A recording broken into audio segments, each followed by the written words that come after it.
we're looking at this di ba?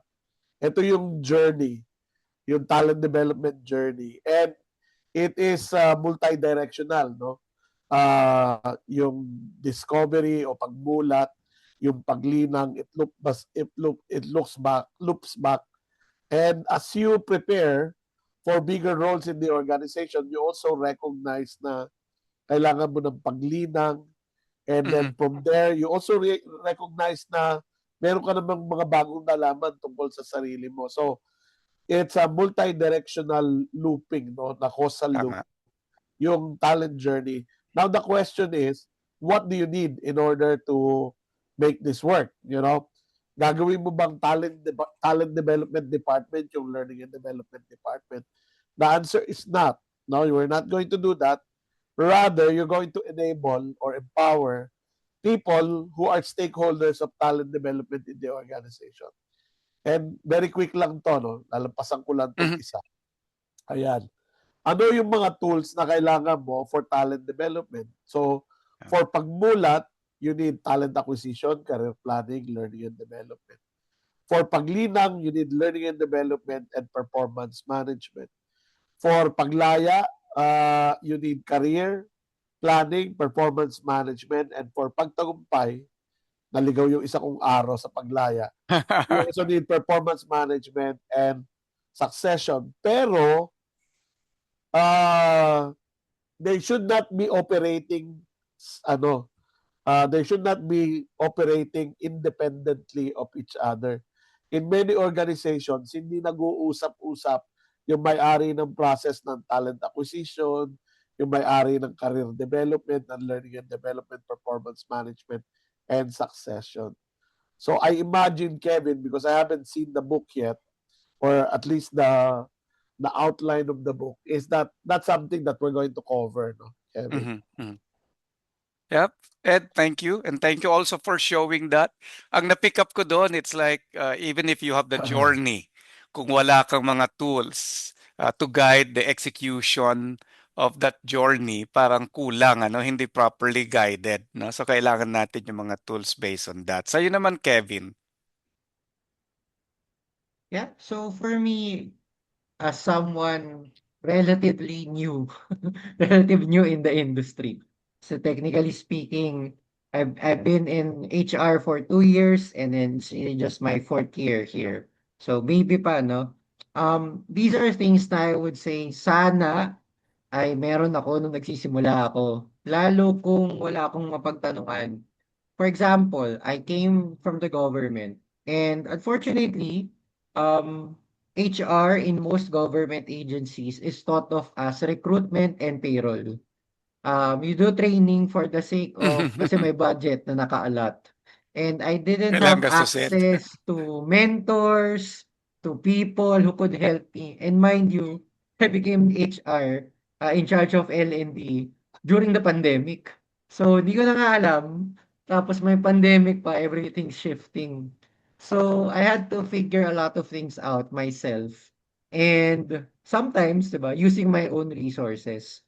And so the goal of documenting this is that we get best practices from the luminaries in the field and also showcase no actual applications. One of the things that was required of us as we were writing chapters in the book was to share a particular story or case study kung paano namin siya nagamit. So that when people see the tool, they don't just get a template. Kasi madali naman mag-generate ng template sa AI ngayon, di ba? But they see paano gamitin at ano yung itsura ng tool na yon kapag ito yung scenario. So, it's as though may nagkikwento sa'yo, ito yung tool, ganito ko siya ginamit, here's how to do it step by step. So that for me is the value. It gives a detailed, repeatable, and scalable tool and process that you can use in your respective organization. So there you said it, Kevin, ano, yung repeatable. No? So from training after training on the same kind of topic, di ba, pag in-execute mo yon, it becomes repeatable because mayroon siyang tool, no? So thank you for that, no? And then my next question is something that everyone can participate, and we encourage our audience, no, our thought partners who are here to also share their view, no? Kasi there's even kami ni Ed pinag-uusapan namin ito sometime in 2019 when we were developing yung uh, the Master Trainer Certification Program redesign, no? Na sabi namin ang dapat ang training ay skills based, no? May output based. And then there is also what we call dapat tool-based, no? So hindi lang skills-based, hindi lang output-based, mayroong tool-based. So ang gusto kong pag-usapan natin, yung pagiging tool-based, no? Bakit nga ba kailangan ang mga training programs natin and other talent development interventions, even coaching, no? Ay kailangan tool-based. Let me use that as an example. I've been doing a lot of coaching before. Pero nagkaroon lang ako ng tools when I joined a coaching na may certification when I was with the other company, no, si Aboitiz. So I've been doing something na walang tool. So I thought that that's the way of doing it. And then nagkaroon ng tool, yun pala, no? So that's my experience. What about you, no? Ano ang kahalagahan ng pagkakaroon ng tools in doing our job, whether it is in training, learning and development, or talent development? Who would like to speak about it? So anyone can share your view. Pwede rin po dito sa chat or you can just simply chime in.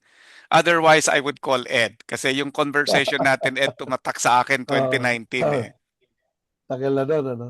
Tagal na Siyempre, noon. pag wala kang tools, di kakamayin mo, di ba? Oh, yun. Parang gano'n. Gandang analogy yun, no? Sabihin, ano you're acting out of intuition. Kumbaga, kung ano na yung ano na yung available sa iyo, that's what you'll do and think that you invented it, ano. So there are in fact a lot of best practice in talent development that we can access. In fact, hindi Mhm. lang yung libro, Kevin, di ba? Even if you're a member of PSTD, you can actually go to the website and go to the digital library and you can get some tools there. Although, ang isang problema doon sa nasa ano natin, sa ating digital library, para kang merong isang malaking toolbox. Bahala ka kung alin yung pick upin mo. Bahala ka. Oo. So, baka mali yung ma-pick up mo na tool kasi kung sino-sino yung nag-donate ng mga tools doon, mga tools and templates. But I'm sure some of them are very useful, no? So I imagine that being able to curate the tools. Para Mhm. kang may maayos na toolbox Ah, pagbukas mo, naka-arrange, no, yung mga tools mo, everything in their right place and labeled for their rightful uses, ano. And nung sinimulan natin itong pag-develop ng talent development framework, isa na talaga sa inisip natin na dapat may dapat may toolbox, dapat may playbook because we want people to not experience the same hardships we mhm. experienced. We were when we were starting at hindi natin alam kung ano yung sisimulan. Kagaya ng sabi ni Kevin kanina na wish niya sana nandito na tong mga tools na ito when he was starting. I guess that's the same wish for me, you know, yung ang hirap maghanap especially ones that you can trust. So yan yung ano, in fact in my mind, ang question ko, Kevin, because I'm not part of the writing pool for the book, is what do we expect to see there? Like in terms of content, sabi mo there are 12 chapters. Do you know what the chapters are? What we can expect to see doon sa book? Sige. So, originally, when we were designing the book, um, we put sections based on the four phases or stages of the talent development framework. But as we were aligning it, with the TDF committee, one of the recommendations was wag natin ikulong yung mga tools dun sa stages. Kasi Oh. nga, recognition namin na, for example, our chapter, I think it's the first chapter, it's focused on performance diagnosis. And then the next chapter is training needs analysis. So, pwedeng sabihin, generally speaking, na papasok yun sa pagmulat because you're trying to see and open the organization and the people's mind to what are the gaps that are present. But it could also be used for generating Mhm. solutions depending on how far the scope of the author did for that particular chapter. So what we did instead was to remove the phases and Mhm. instead show these are 12 different tools and all of them could correspond to certain phases of the talent development Mhm. framework. Now, ano yung mga laman ng mga chapter? Number one, of course, there's the tool. Siyempre, 'di ba, yun yung pinaka-selling point. There's the tool, and then another thing is kailan appropriate gamitin yung tool na 'to. Okay? So, kasi minsan ang nangyayari gumagamit tayo ng tamang tool sa maling problema, and we don't want that from happening. Yeah. Number three, we want a step-by-step guide. Paano ba exactly nagwo-work yung tool na ito?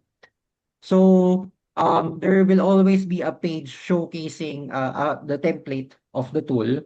And then fourthly, at the minimum, we have to share a case study or a particular scenario wherein you're able to use that tool and how it's being applied in that particular context. So, yung goal talaga niya is it's designed in such a way na you could read just one chapter. If yun lang yung concern mo, edi self-contained, nandun na yung tool dun sa chapter na yun. And then when a new need arises, then you can go to the other chapters and see, ay, eto kailangan ko to sa particular situation ko ngayon. Yeah, and thank you for sharing that, Kevin, kasi more than just sharing about the content, tayo ng awareness ng tool development 101, no? So pag magde-develop ka pala ng tool, this is what I've gotten from you, ano? Hindi lang basta may template ka, tama? To your point, katulad nung nasa book, hindi lang may template, kailangan din kailan ginagamit yung tool na ito, saan siya babagay, ano? Parang yung tool sa problem solving na root cause analysis, Kawa diagram, fishbone. Lahat na lang ng problems ay fini-fishbone.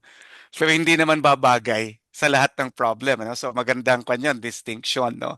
And then ang nagustuhan ko dun sa sinabi mo, hindi lang basta may when mayroon ding parang case study, no? Example kung saan at paano siya nagamit, no? So that's parang sa akin, I would like to call that parang tool development 101. Pero teka, para lang sa ating mga audience and we can also have an alignment. No? Kasi minsan template, tool, playbook. For our purpose lang, ano pang pagkakaiba ng tatlong ito?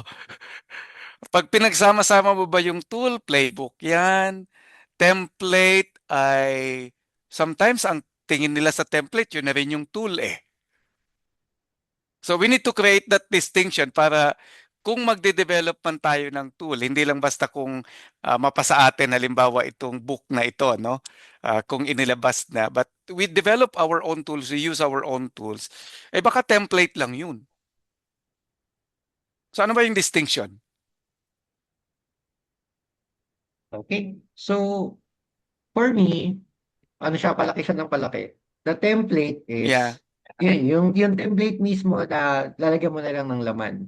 Yung In lalagyan order ng for us, data. Halimbawa, SWOT lalagyan mo analysis, na lang ng yun yung data. SWOT.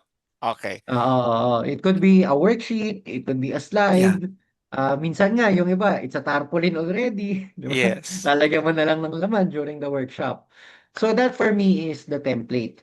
Now, to go from template to tool, kailangan nandun yung other elements na binanggit natin. I Kailan see. dapat gamitin? Paano yung step by Ah, step? ah. Alam natin to, di ba? Ilang beses nang na-murder ang isang template dahil, ay, ito interpretation ko kung paano ko siya gamitin. So, kailangan may guide. And then ideally, This is something I learned the hard way. Nagbigay kami ng template, hindi kami nagbigay ng example kung paano siya sagutan, kung ano-ano yung sinulat ng participants. So there has to be parang a quality guide in terms of how Mhm. to use it. Para, parang halimbawa, yung template would be yung drill. Ba, Yeah. yung drill, kailangan niya naka-box siya, may instructional guide, may safety precautions para maging tool. At yung tool na yun, kapag ka isinama mo sa iba't ibang mga tool, yun yung magiging toolkit. Pero Toolkit. dapat sa toolkit, meron kang parang flowchart din. May flowchart ka indicating kailan magandang gamitin si tool 1, 2, 3 versus si tool 4, Mhm. 5, 6 in order for it to be complete. Ayun. And it becomes a playbook or iba Mm. naman yung playbook?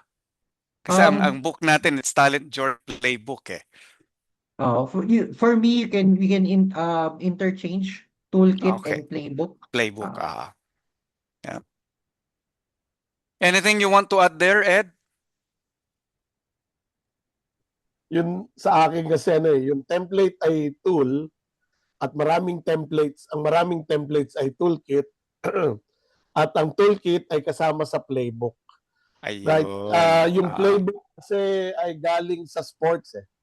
Right? Mm, In mm. in in for example in the game of rugby, a coach will have several plays.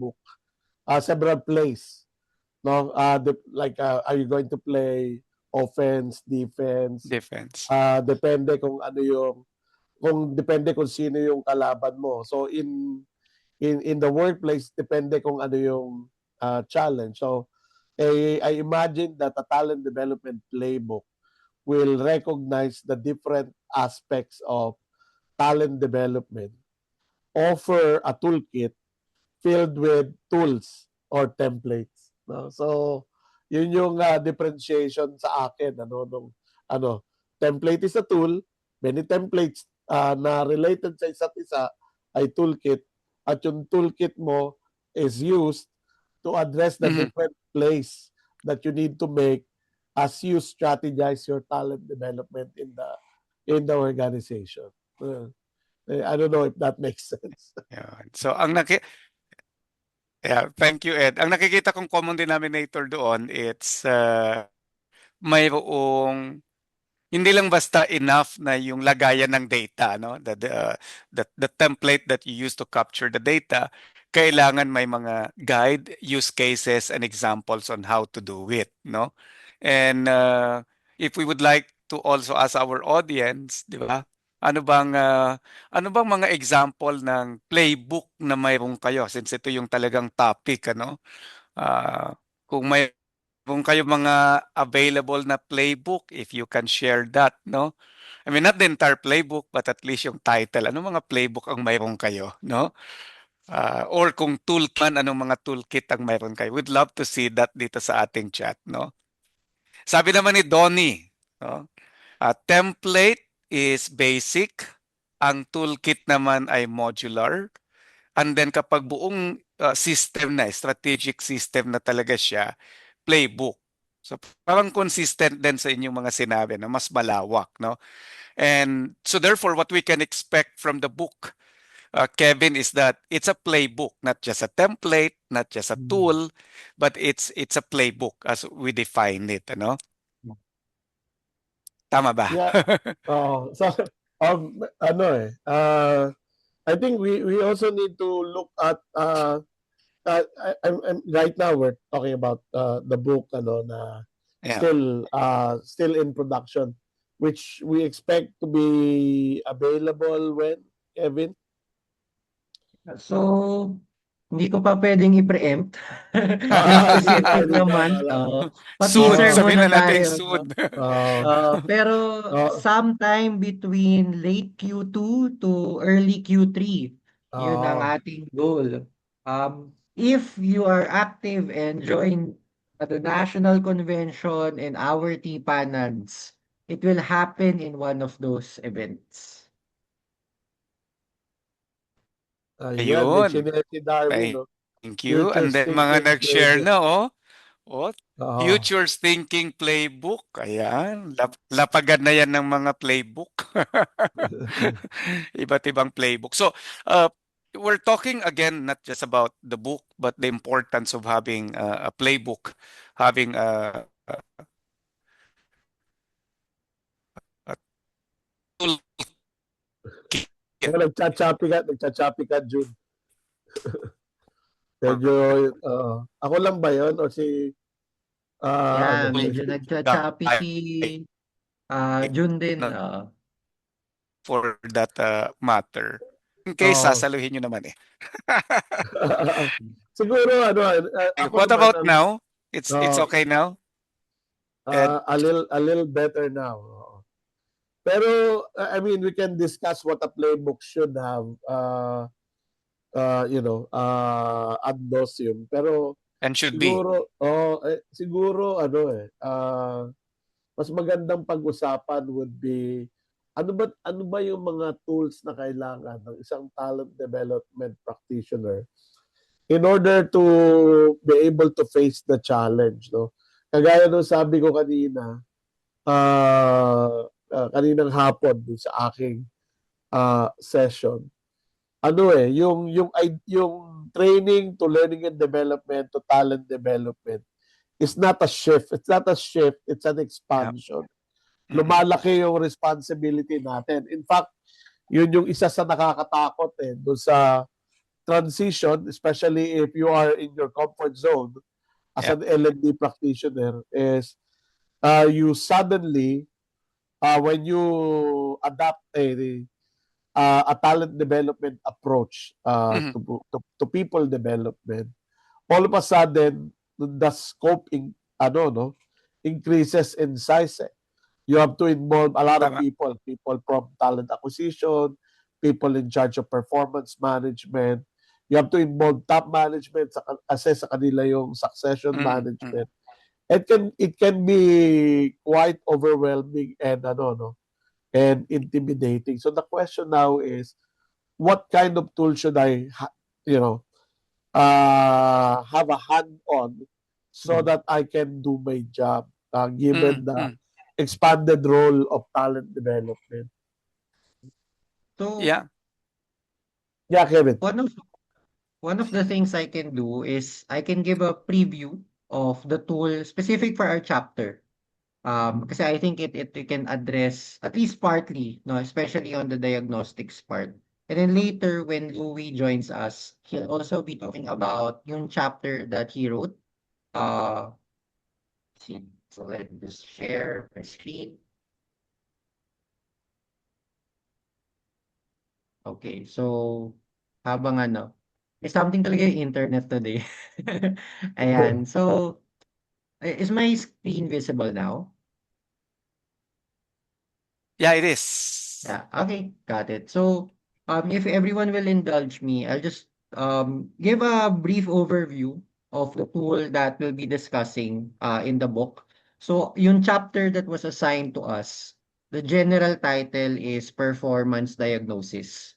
And so that was and so we were asked to share about the tool that we use for diagnosing talent development issues. And so, no, ang title namin dito is Diagnose Before You Train. And ang hugot talaga namin dito is that shared experience we're in, ang laki na nung ininvest ng kumpanya sa training, only to find out that the problem is not a training problem. Yeah. So, this one, the other anchor here is an invitation to move from thinking like a trainer to thinking like a consultant, specifically a performance management consultant. That's why ang framing talaga namin dito is how do we go beyond thinking like a trainer per se to a business consultant or an HR business partner. So I'll just walk you through some of the key figures. Meaning yung figures na naka-draw dun sa chapter na yon. So, figure one, we start by introducing the value formula because I think that this is where a lot of people uh, start on the wrong foot. So, for us, if you want to be able to create value for organizations, there are two levers. One is to have accurate holistic diagnosis, and then two is corresponding intervention. Yeah. Unfortunately, a lot of people in the field jump to corresponding intervention Intervention. without first beginning with holistic diagnosis. And if you notice, the word training is not here. Because when we talk about diagnosis, we want to go, parang next step si training diagnosis. Doon muna tayo sa ano ba talaga yung problema ng organization. So much so in fact na we can get value simply by doing the first bucket, right? So accurate Mhm. holistic diagnosis. Kasi pwede tayo umabot sa point na anong recommendation ng diagnosis nyo? Yung recommendation po namin is itigil po muna itong intervention na hindi nagwo-work. Kasi it's costing us more than it's generating value. So that's figure one. And then the second one is trying to establish yung layers of problem diagnosis. One of the things we've noticed in our clients and also with some of our previous experiences is that there's a tendency for diagnosis to always go deep. When I say deep, meaning mas granular. So bakit Mhm. hindi na-achieve yung performance? Laging ang tanong ay pababa. Sino ba yung supervisor niyan? Sino ba yung empleyado? Ano yung problema? Is it a skill issue, a will issue, a relationship issue, etc. And I think that is the perspective that a lot of people in training are accustomed to. Kasi we're looking at building skills, okay, or changing mindsets. But the invitation here is that if you want to have holistic diagnosis, hindi pwedeng deep lang. Baka minsan, kahit anong intervention gawin natin sa palalim, no, or pababa, baka meron pala kailangan tignan ng palawak. At the team level, at the organization level, sometimes at the industry or at the national level. That's why ang invitation talaga namin dito is how can we think like a consultant? Pwede kasi na you do so many sales trainings and the salespeople are doing what they learned from the training. But you're in an industry wherein the sales overall is declining kasi nagfe-phase out na yung produktong binebenta natin. So are we fighting an uphill battle in that scenario? So Mhm. it's both deep and broad. And what we try to do, so I'm walking everyone through the step-by-step process bago ko introduce yung tool. Is all so yung figure 3, yung altitudes of diagnosis, dito namin tina-try i-highlight yung different levels through which we can do diagnosis. Normally, ang paborito nating gawin ay individual at team level diagnosis. Minsan tumatawid Mhm. tayo to the entire department. But Uh-huh. what we highlight here is that as a talent development practitioner, if we want to solve performance-related problems, we need to be able to go beyond yung execution levels, department pababa, and consider things at the strategy level which affects the company and the industry. So very modular yung approach namin dito. And our key insight and what differentiates this from other approaches, I'm wearing now my Positive Workplaces hat, is usually sa diagnosis, ang lagi nating perspective ay ano yung problema, ano yung kulang, ano yung Mm, gap. mm, mm. Na tipong maririnig natin, wala na ba kaming ginawang tama? So we want to include the perspective of positive psychology so that when we look at a situation, meron tayong different levels, but we're also looking at it from two perspectives. The Mhm, mm, asset lens, what are we already good at? What are we doing right? What are the available opportunities? And then the deficit lens, ano yung mga problema? So if you look at it, yung favorite natin na SWOT analysis. SWOT would operate pwedeng at the level of the industry. And then you look at the assets, those will be your strengths and opportunities. and then your deficits from yung threats at saka weaknesses. Pwede mo rin gawin yung SWOT at the company level, at the department level, at the team level, at the individual level. So the value of this tool as a framework is that you can pick a tool that you're already using at pwede mo siyang ipasok in one or more levels netong holistic tool na 'to. And siyempre, 'di ba, sabi ko kanina, we want people to be guided paano siya gamitin. So, we provided guide questions Yan, kompleto. depending on the altitude you are considering. Of course, these are initial suggestions. You don't have to use them as is. Highly likely hindi mo Mm. siya Oo. gagamitin as is. But the idea is, ito yung mga bagay na hinahanap natin. And siguro one of the reasons why we were able to formulate this is because our services range from training provider hat to strategic planning hat. So itong framework na Mm. to is something that tries to capture from very granular to very high level long term. And syempre, 'di ba, ang promise natin may case study. So, we actually included a case study of one of our clients. Actually, one of our participants here is from that client of ours. And in the span of the 3 years that we're doing our consulting practice with them, consulting and training practice with them, this is like a one-page summary of our analysis across different levels, what's working, across each level, what needs to be addressed, and then we present it in such a way na madaling maunawaan for the owner of the Mm. organization. Kaya siya naka-key takeaway format. So, that's a preview of what the tool looks like. And towards the end, syempre, magbibigay kami ng editable template, okay, that people can use uh, so that when they have to apply it, they can readily do so. So, from this is the overarching framework. Meron siyang corresponding template, guidance kung paano gamitin at case study. That's why the book is really something that could be readily applied by practitioners depending on their scenario. Wow. Yeah. You made it exciting. Advance order na. Ako order talaga kasi dito pa lang sa nakita ko kompleto eh. Hindi ka lang nilapagan ng template, 'di ba? Hindi lang may tsorya. Parang Mm. kompleto. Parang plug and play na pwede mo na siyang gamitin kasi you're completely guided. To your point kanina, para kang bumili ng appliance which is a tool. Tapos mayroon Mm. kang manual, 'di ba? Mm. User manual para alam mong gamitin, kung papaano man ano. So, thank you Kevin for You know showing what? us, no?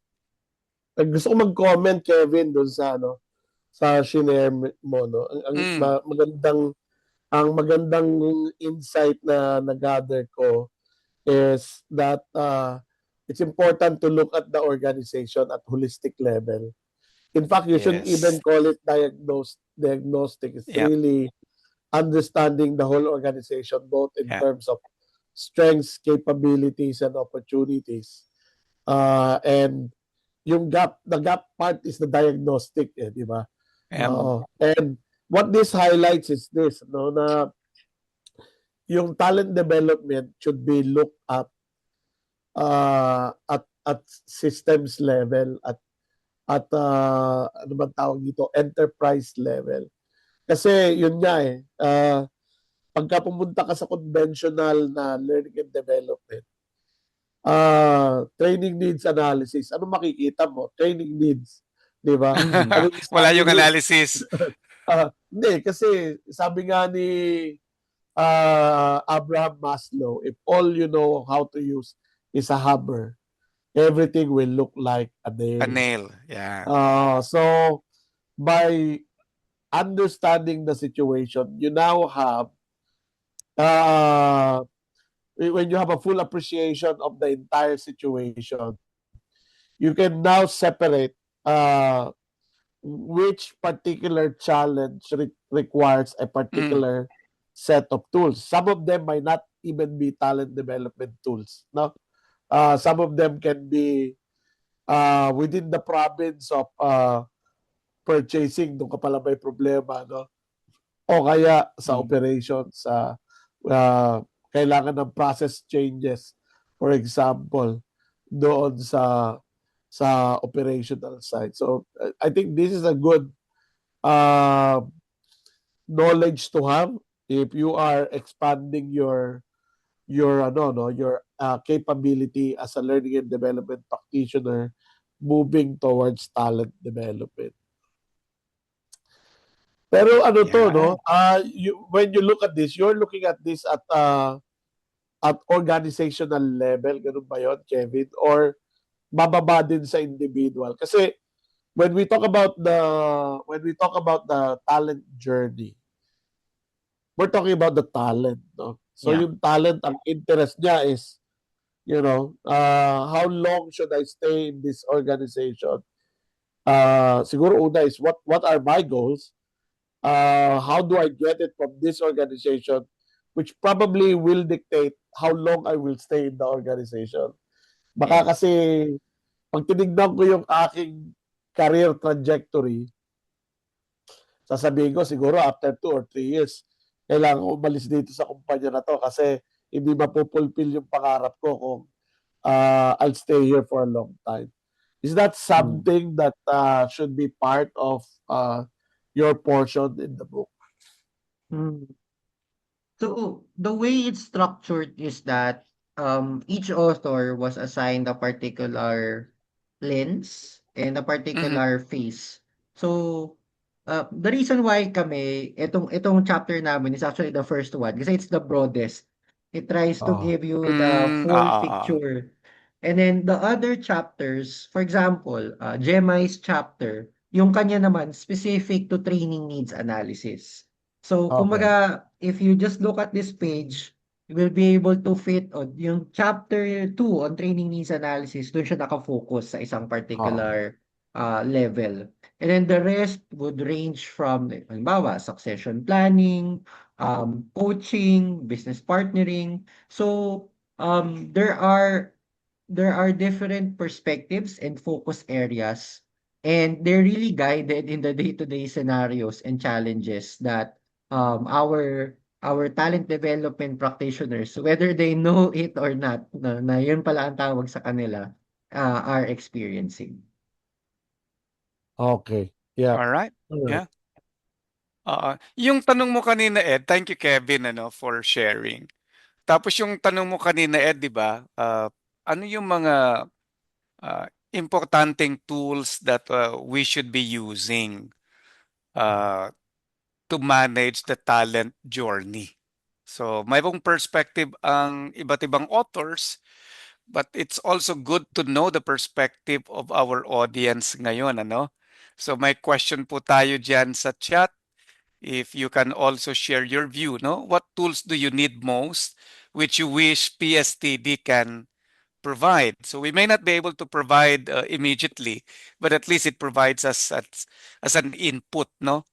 And who knows, within the PSTD community, we also share tools from each other, no? So baka may mga iba na may tools na silang ganon, and then we can share. So if you can also share your view, what are the tools that you need most in managing the talent development journey?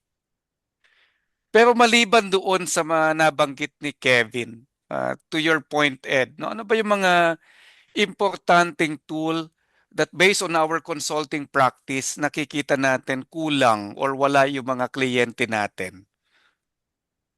Actually, excuse me, yung, yung mga tools na kailangan Mm. para operate, siguro kailangan kasi natin ng persona ng talent development practitioner.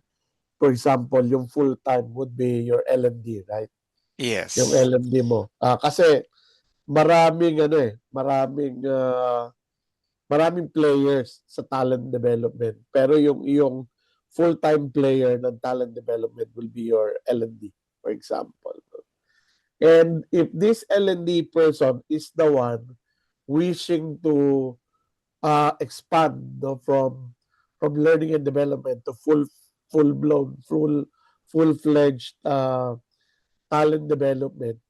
There are a lot of tools already available. Ang problema, hindi siya integrated. Some of those Mm. tools are probably already in the organization. Oo. Yung IDPs, Right. yung needs assessment tools, whether they're organizational needs assessment, environmental scanning, root cause analysis, whatever diagnostic tools you have, they're already there. Yung L&D plan mo, yung iyong 70-20-10, yung mentoring program mo, yung succession plan mo, if you have it, your performance management system, your talent acquisition mechanism, all Mhm. of them are usually already there.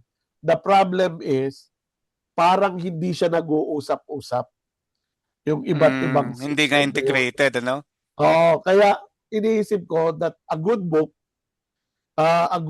on talent development should equip uh, a talent development practitioner to curate all of these tools and see how to make these tools work together towards the realization of talent potential, leading to them maximizing their contribution to organizational performance and organizational future. Meron pang isang tool na importante sa tingin Mhm. ko, and this always comes up whenever I talk about yung expansion from training to L&D to talent development is how do I engage my stakeholders? How do I engage top management, the department heads, Mhm. etc. No? Kapag ka ikaw ay L&D at empleyado ka ng isang kumpanya, compared, for example, to us who are actually commissioned to do these things. Mhm. Pagka ikaw sa yung manggagaling, ang laging, probably the question would be, paano ko gagawin to? How do I champion this? Where do I start? Tama. Yun yung isang challenge. And I would definitely appreciate, even as I have done this for Mm. different organizations, I'm still interested in success stories, no, moving from strictly training to really talent development, kung paano nagawa and how they were able to engage the different stakeholders so that they're committed to the process. That would be a very, very useful information in my opinion. Yeah. Thank you, Ed. Dito naman sa chat may mga nagbigay ng mga samples. Ang dami. So, yung sabi ni Darwin, cluster of tools that helps in assessment and diagnostic. Yung sinabi ni Kevin kanina, yung pinakita, it's one example of that. And sa PSCD, for example, one of the tools that we have introduced, and I would imagine si Gemini would also include that, no? Ayan, ang dami, oh. Ay yung TNA, yung Training Needs Analysis. Kasi yung Training Needs Analysis na ginagawa natin kadalasan is individual level. Pero sa PSTD, yung Certified Training Needs, yung certification program natin for Training Needs Analysis, kasama yung evaluation, tatlong level siya eh. So may training needs analysis at the strategic level, operational level, and then down to the individual or job level. So naalala ko lang yon, ano? Yan. So who is showing this? Kevin, ikaw Yeah. ito? Kevin. Yes, Yeah. so since I'm seeing the ones in the chat, no, and I'm sure people are curious. So these are the initial assignments for the Mm-hmm. authors. Of course, as I mentioned, the specific titles, abangan natin yan pag lumabas na yung book. But to June's point, for example, yung tool on training needs analysis, that's going to be chapter 2. That's going to be written by Gemini. Chapter 1 were written by us. And the other authors, basically, there were assignments in terms of the different topics. So you could see here, the first 3 chapters are really diagnostic and alignment. 4, Mhm. 5, 6, makita natin learning in the flow of work, engagement, motivation, and sustaining participation. Chapter 6, if I remember correctly, is going to be written by Marby. Digital Mhm. learning, AI, and modern learning design. So even the integration of technology is embedded in the tools that will be discussed. Chapter 7, 8, okay? Ito talagang embedding na siya kasi ano yung role ng mga managers at leaders pagdating sa pagsisigurado na hindi makakalimutan sa classroom.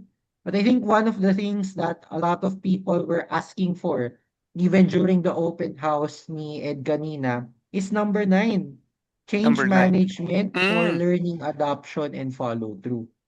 Na may bago tayong iro-roll out. How do we make sure that we're able to overcome change fatigue?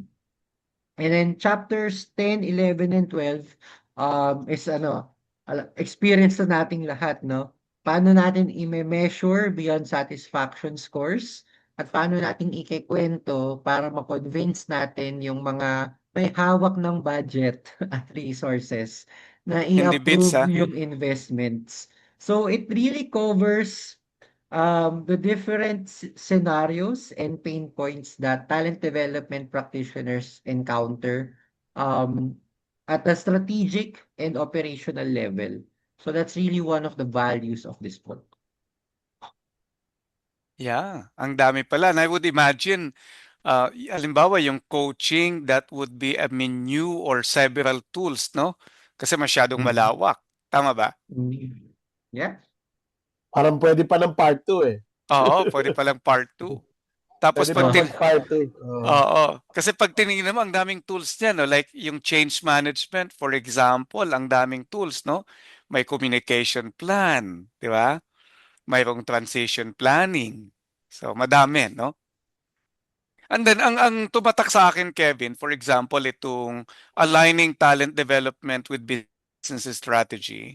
Kasi madalas natin itong naririnig that it has to be strategic. I think in terms of theory or concept, kayang ipaliwanag na ganito dapat, no? mm, Pero paano mo gagawin yun mm. if you don't have the right tools, no? Yeah. Kaya sa Siguro aming may consulting practice din, Ed, ang dami ko nang nakita rin na they talk about it, pero can I see kung ano yung existing na how you're able to, present and document it? Nakikita ko ang daming butas at kulang eh. Kasi wala silang tool na ginamit. Kung ano lang yung naisip, pinesent nila yon, pero it's not guided by the right tools. Ed, mm, Sorry, ano yung tanong? Ano nag-react yung lang tanong na ako doon dun? sa ano, nag-react lang ako Ah, doon sa aligning talent development with business strategy kasi madaling ah, pag-usapan pero kung wala kang right tool, how to align, so ah. mahirap siyang gawin. And Si I've si seen Donnie that, kasi no? may message dito sa chat box ano. Sabi Oh, niya, ang dami. book also vary depending on the level of the role. Early stage practitioners tend to rely more on foundational templates to guide Yeah. execution, no, etc. Kaya importante ng ano eh, yung ang nai-imagine ko na gamit ng isang playbook, not Mhm, necessarily mhm, this mhm. playbook, but a playbook essentially is uh, to help me navigate, the different stages or aspects of not just talent development but implementing a talent development system or talent development program in the Mhm. organization. Ang laging mahirap is where to start and how to start eh. Yeah. 'Di ba? Yung para siya minsan chicken and egg eh. So, yung napaisip ako dito sa hindi ko narinig yung tanong mo, iniisip ko yung sinabi ni Donnie. And one of the things na meron tayo sa ating community is the digital library. And there are tons of Yeah. content there that you can also look at.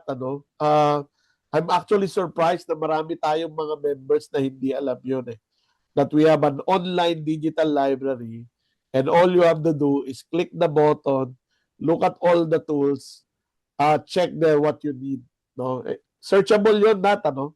Mm-mm. Yung digital library, searchable. Pwede mong i-search, no, kung ano yung content depending on what you need. Oo. And then yung kagandahan din yan kapag may digital library at may mga exchange of insights tayo. Kasi for example, may nagsabi dito kay si Jason, ano, from Goldilocks yung kick-off, no? And I've seen a lot of kick-off tools, templates, even when I was in the Middle East, ano?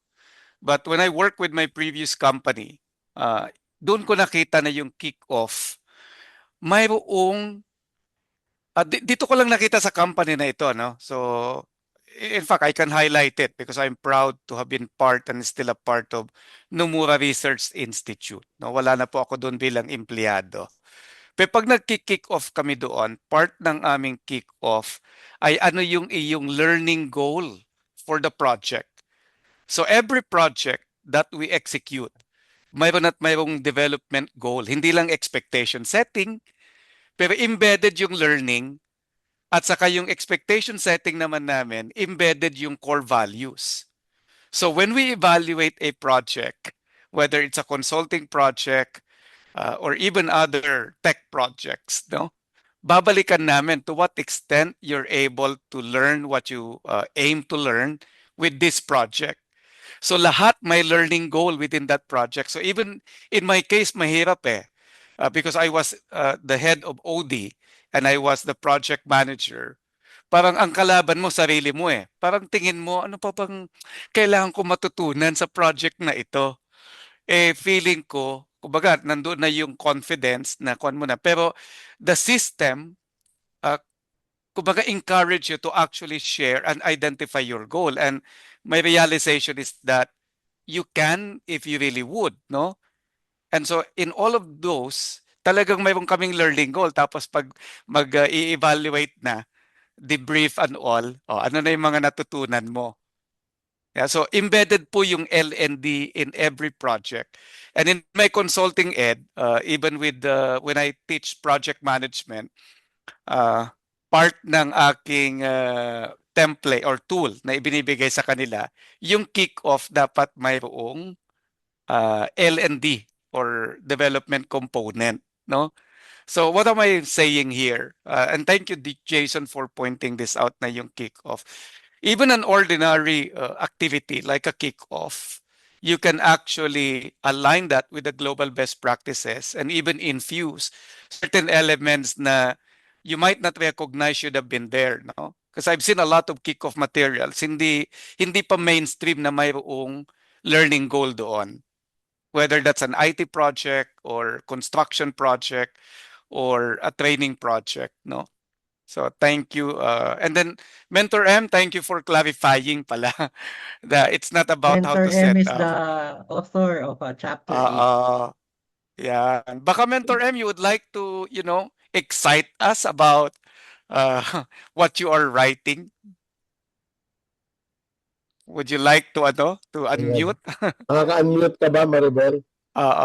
Can you unmute? Kasi malaking kwan yan eh. It's about coaching or mentoring, no? Baka Merong no, habang something, we're kahit konti checking kung lang. Yeah. unmute Ay, not siya, no? allowed. Oo. How do we allow? Hindi, Sige, inano ko na eh. Ask unmute. Let's allow. Ayan, try again. try again. So habang, Yes, ayun. okay na. Ayan. Maribel. Yes, Okay na. Oo, Mentor Huwag niyo M. na, huwag niyo na akong pa-video rin. Voice Okay na na lang. po. Yes, voice. na- Kung excited ka, ako rin excited kasi ako rin may natutunan habang ginagawa ko yan. I had to look at it from a different vantage point. Kasi kung they thought it was logical for me to write about coaching, mentoring, kasi yan yung aking no?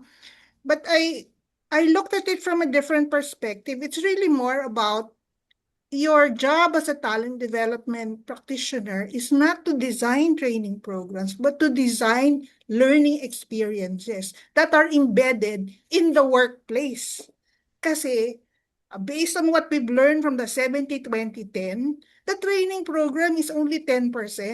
What really matters is how the employee is exposed to real life practices and problems and challenges. And that's where the learning really happens. So that's how I position the topic. So it's not about how to set up coaching, how to set up mentoring. No, it's about how do you use these different methods to heighten the learning experience. Yun yun. Ganda, no? Ang ganda ng pagkakalatag, Mentor M, no? Kasi tama, yeah, there's so much focus on designing the learning program. Pero what about the learning experience? And in fact, I'm imagining ngayon, are our tools that we use enough to design the learning experience? Kasi yung nakagawian nating tool, it's actually designing the learning program, but not the Yes. experience. Kasi pag in-experience mo na yon, you're now looking at the journey map of the learner from the pre-work up to the post-work, no? So pag Correct. tiningnan mo yung existing na design, does it really uh, enough to capture the experience? I think there's an opportunity here, no? And Yeah. you highlighted that mentor M, ano? And then maidagdag ko lang because I had a conversation related to this with an international expert on learning, no? So I delivered a talk kami ni Coach Jackie kahapon sa University of Mindanao. So we delivered a session for about more than 100 professors. So medyo nakaka-intimidate, ano? But one of the things that emerged out of our conversation with his name is Dr. Orenhe, is there's so much focus on learner-centered. Even sa Europe pala, yung literature pa rin is more on the learner-centered. Pero sabi niya, there has to be a shift towards learning-centered. So from trainer-centered to learner-centered towards learning-centered. And to our point in our discussion, ano ba yung mga tools na ginagamit natin to make it sure that the focus is creating the right environment, yung focusing on the learning, and that is about the learning experience. And I realize, I may be wrong, pero I realize parang kulang na kulang pa yung mga tools natin on that note, no? So thank you for bringing that up, Mentor M.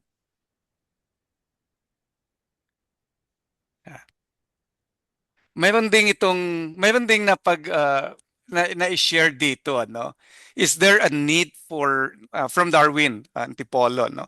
Is there a need for a section on succession planning or career latticing, no? The last section on future ready practitioner probably needs another book. So your Yes, comment on Yung this, ano Kevin, kasi, or Ed? Yeah, Ed. magandang ano yan kasi ang ating thesis for the talent development framework is that not all careers move up to senior executive level. However, when you look at our talent development framework and then ibabangga natin yan dun sa mga tools, and this is probably the reason why they said we shouldn't be limited by the four boxes. Mhm. Yung career latticing is important kasi Yeah. what it does is it allows people to move from where they are and move whichever direction, no? Upwards, lateral, vertical, horizontal, whatever. Pero karamihan ng mga L&D, ng mga career development path in many organizations is upwards. So I think that's something that if it's not Yeah. part of the book, something that we need to cover in the future. Maybe in one of our conversations, we need to talk about career latticing because I think it's one of the things that we really need to talk about a little bit more. Yeah. Because parang hindi pa gano'n ang mindset ng maraming L&D practitioners. Tama. At sabi nga ni Mentor M, career latticing is the career development model of today.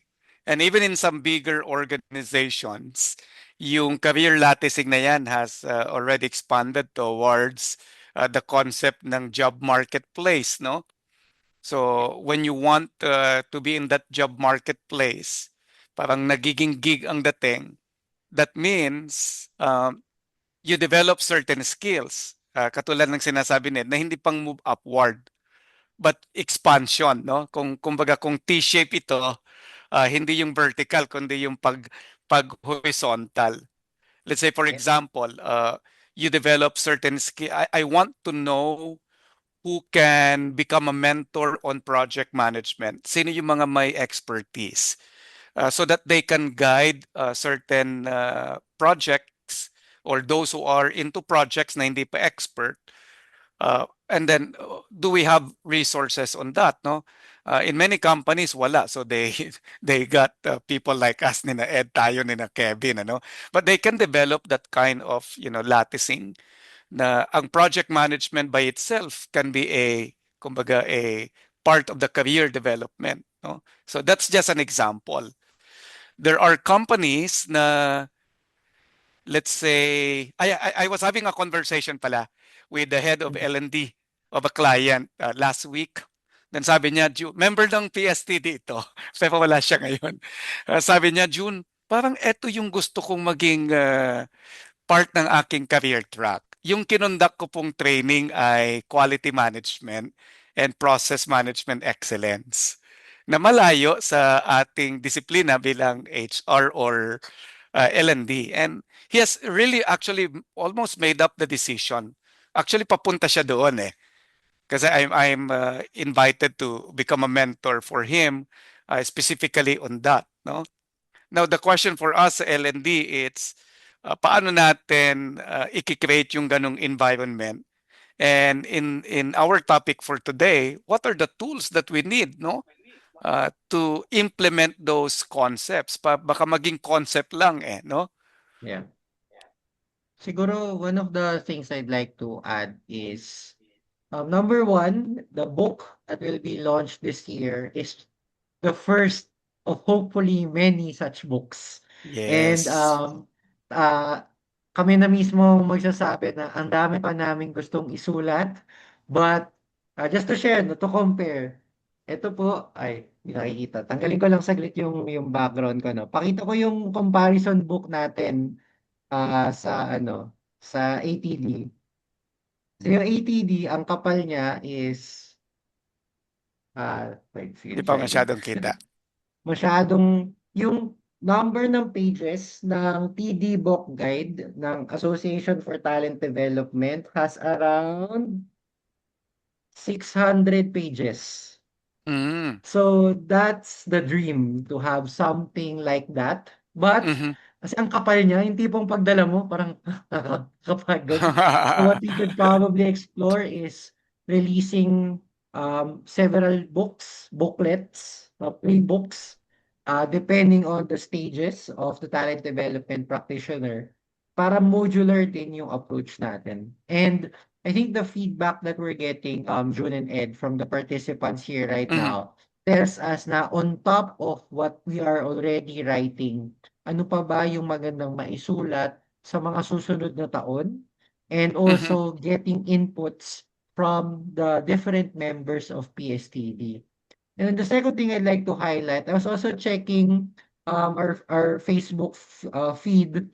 We even had some comments from California sharing nga na the playbook is something that is going to be very helpful for talent development practitioners across different levels. Kasi aminin naman natin sa hindi, 'di ba?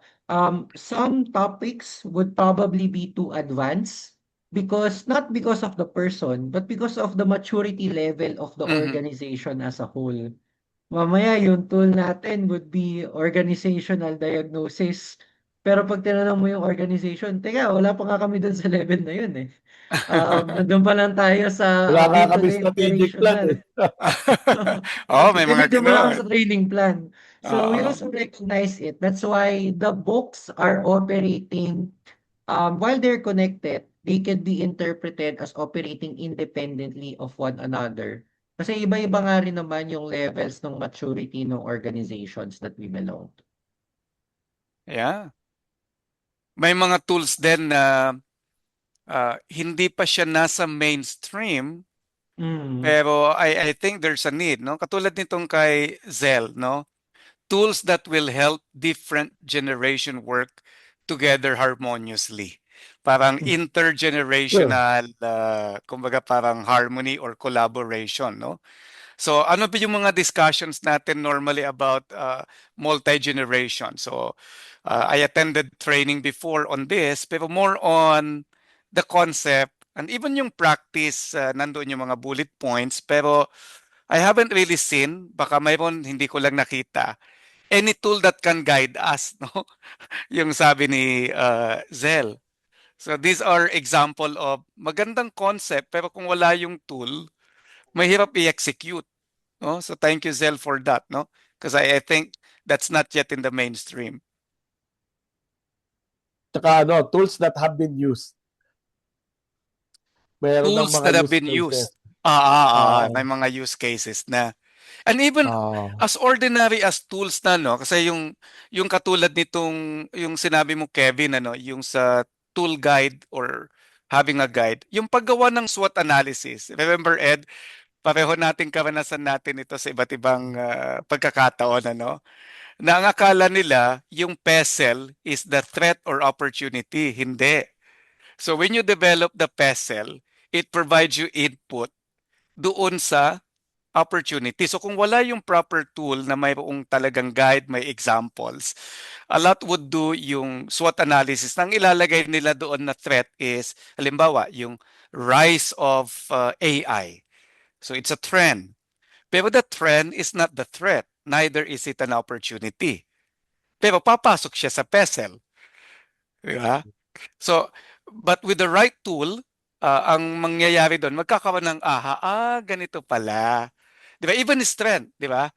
Strength, pag wala kang proper na tool, ang nangyayari, it's everything that is positive, nakalagay doon, ang dami, no?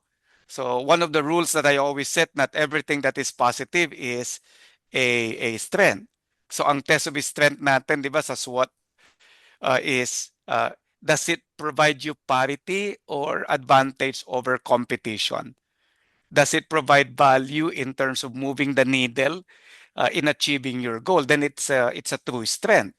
Pero kung magandang nangyayari lang, hindi siya strength. So that's what I meant po ng having the proper tools illustrated or demonstrated by what Kevin mentioned and by what we are developing sa PSTD, no? That's how ito na si Louie. it can enrich. Yan yung nihintay natin. Oo, kasi yung ipinakita ni Kevin is one example. And we also want to get excited. Kahit ako gusto ko ma-excite because I haven't seen it. Hi, Louie. Louie Banta is someone that probably doesn't need any introduction kasi idol natin ito eh.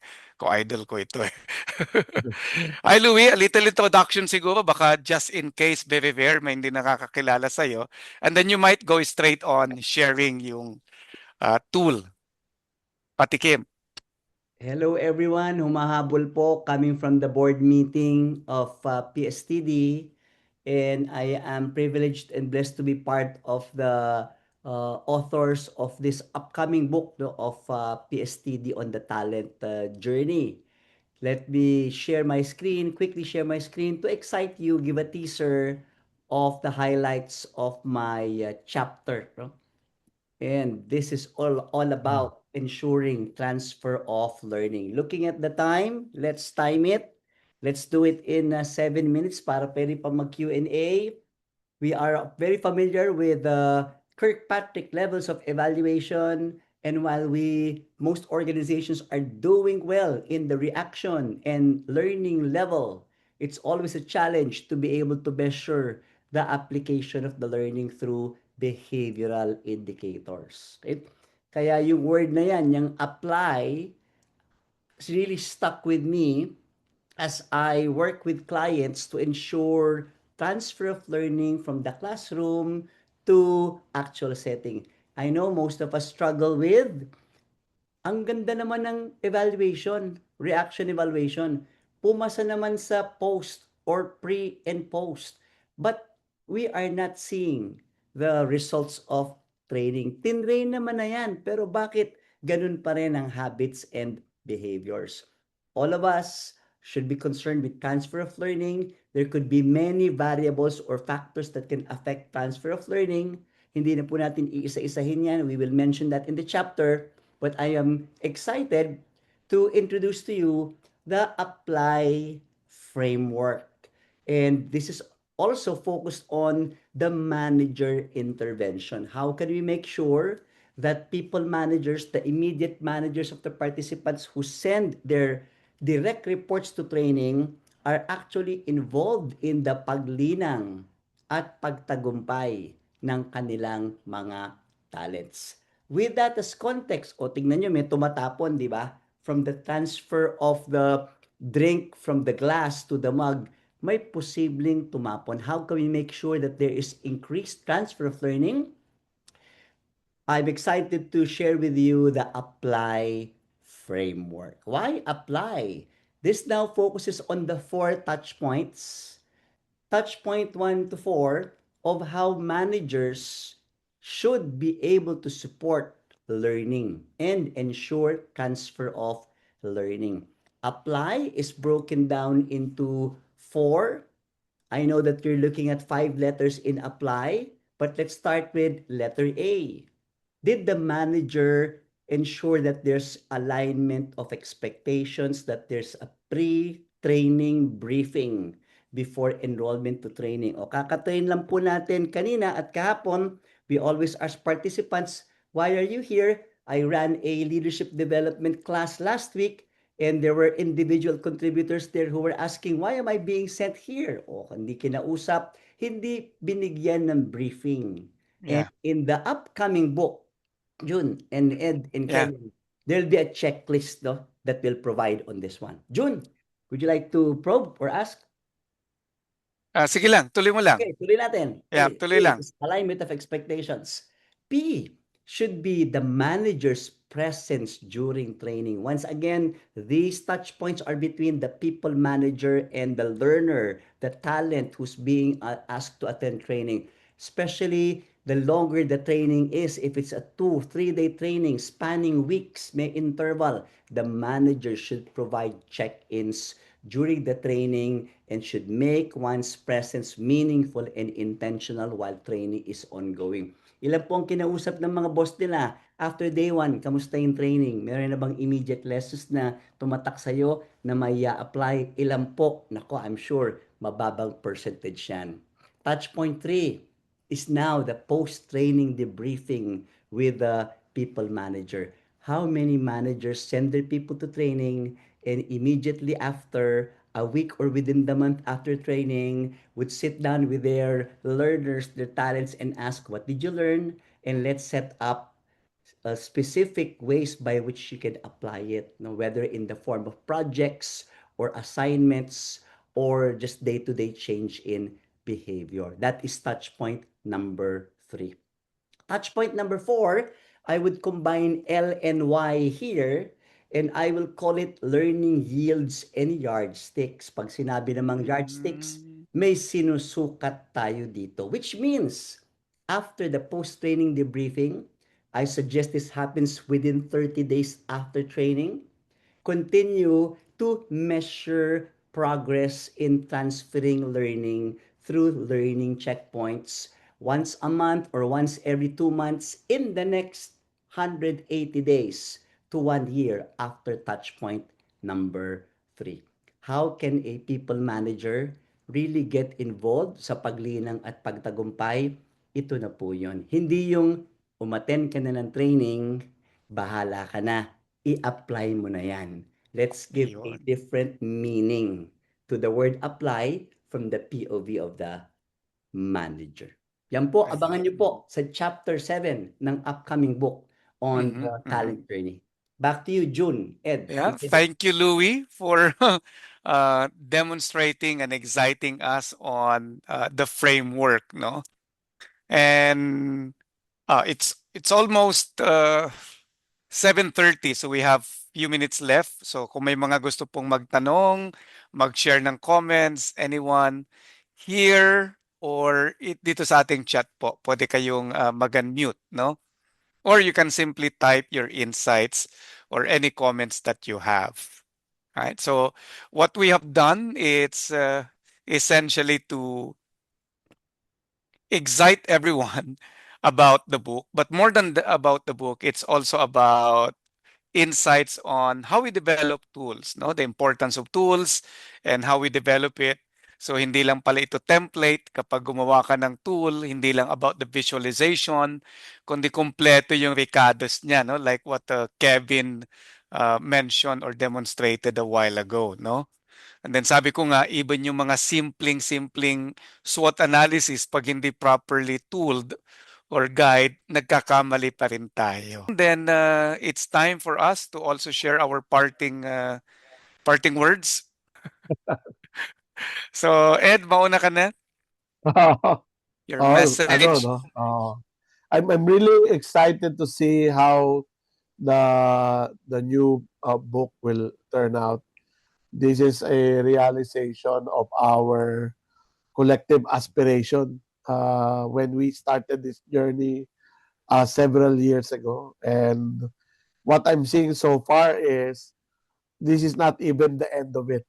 Probably just the start, because there are so many other things that we can cover. Ilang pages, Kevin, yung sa ATD, 600. So Sa atin.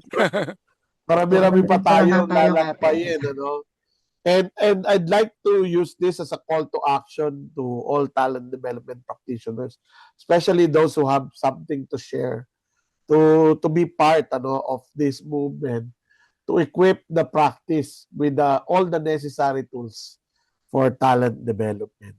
Yeah, that's 1 minute. Yeah, thank you, Ed. Kevin. So for us, it was really an honor and a pleasure to write the article, the chapter, because we had to force ourselves to think not from our point of view, where a lot of things are already taken for granted, but to look at it from the perspective of the reader, for the talent development practitioner who needs tools that they could readily apply. That's why uh, employing the principle of human-centered design, nagsisimula talaga kami dun sa ano ba ang pain point na pinagdadaanan ng mga kapwa nating talent development practitioner. And we wrote the book with you in mind, and we hope that when the book becomes available, okay, and it's going to be available soon, is that you will secure a copy and spread it far and wide sa dami ng mga nangangailangan. Gagamitin ko na rin yung time na to do a quick plug. So there are 2 key upcoming events next week, April. Okay, April 29, 10 a.m. to 2 p.m. We will have our first ever joint Tipanan and general membership meeting, PSTD PMAP. It will be at the Asian Institute of Management. If you join us, okay, there will be some special announcements pagdating sa ating national convention. And in May, okay, sa May, wag po natin kakalimutan, May 25 and 26 ang ating 51st National Convention at Crown Plaza. We'll announce something related to the book in the National Convention, and I'm sure that most of the authors will also be there. So kung na-excite kayo sa book at gusto niyong makausap at makakuha ng ano ba yung laman ng libro na yan, nandun po ang karamihan sa ating mga authors sa National Convention. Back to you, June. All right, Kevin. Si Louie muna. Same thing. Si Kita-Kita Kids po tayo next week, April 29 sa PSTD and PMAP GMM. At May 25, 26, SINAG National Convention. Yun lang, Jun. Ayun. So thank you everyone. We appreciate your staying with us and joining us in this another exciting and insightful episode po ng Usapang Nawala na yung kwan natin, ano? Usapang Kapatidi. Your TD Toolkit has been upgraded. So abangan po. And as we said, more than just the book, thank you for also showing to us, Kevin and Louis, and of course Edwin, and even the others, no, what a tool should be and why we should have those and why we should shift also from a tool-based intervention